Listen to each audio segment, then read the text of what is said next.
पुरुषामागे एका स्त्रीचा हात असतो. तर आजच्या कार्यक्रमातील सगळ्यात महत्त्वाचा जो सत्कार मूर्ती होता अमित सोन्या, याच्या यशामागं त्याच्या या कष्टामागं जी स्त्री आहे ती म्हणजे त्यांची आई. तर सोन्या म्हणजे आपल्या अमित कांबळे जो आपला PSI झालेला आहे, त्यांच्या मातोश्रीचा आज आपण या ठिकाणी डॉक्टर बाबासाहेब आंबेडकर यांच्या जयंतीनिमित्त या स्टेजवर सत्कार करणार आहोत.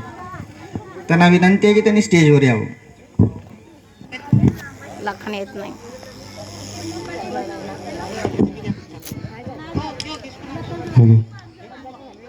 GD दांडे साहेब यांनी सत्कार घ्यायचे.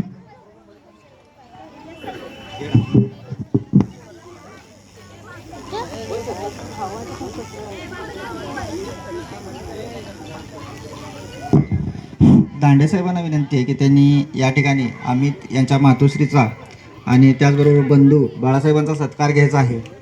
कारण अतिशय गरीब परिस्थितीत घरात सगळेजण राबणारे, कष्ट करणारे, कुठलीही हिस्टॉरिकल अशी म्हणजे पार्श्वभूमी नाही आणि शिक्षणाचा असाही फार मोठा कुठं मागमूस नाही, पण अशाही परिस्थितीत या आईनं कष्ट करून त्याला या ठिकाणी सारखं प्रोत्साहन देऊन घडवून या अमितचा जो PSI झाला, एवढं मोठं पद त्यानं प्राप्त केलं.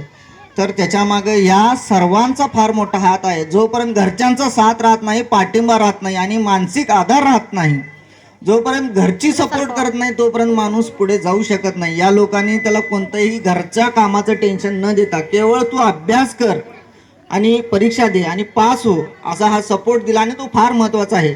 तर त्यांच्या या कृतीची, या त्यांच्या पाठिंब्याची कुठंतरी आपण या ठिकाणी आपण त्यांचं अभिनंदन करायचं आहे. मी दांडे साहेबांना विनंती करतो की त्यांनी या ठिकाणी त्यांचा सत्कार घ्यायचा आहे.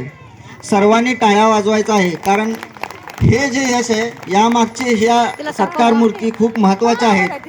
बाळासाहेब असू दे, लखन असू दे किंवा सोन्याची आई असू दे, यांनी या ठिकाणी खूप मोठं कष्ट घेतलं. आणि मी सर्वोदय मॅडमना पण विनंती करतो की त्यांनी सोन्याच्या आईचा सत्कार करावा. सगळ्यांनी या ठिकाणी त्यांचा सत्कार होत असताना टाळ्या वाजवायच्या. आपल्या टाळ्यानं त्यांचा पुन्हा प्रोत्साहन त्यांना मिळणार आहे. आणि या सत्कार मूर्ती खऱ्या अर्थानं सोन्याच्या म्हणजे अमितच्या यशामागं या लोकांचा खूप मोठा हात आहे. आणि मी या ठिकाणी अशीच एक म्हणजे इच्छा आहे माझी की आपल्या गल्लीत दरवर्षी असा एखादा PSI व्हावा.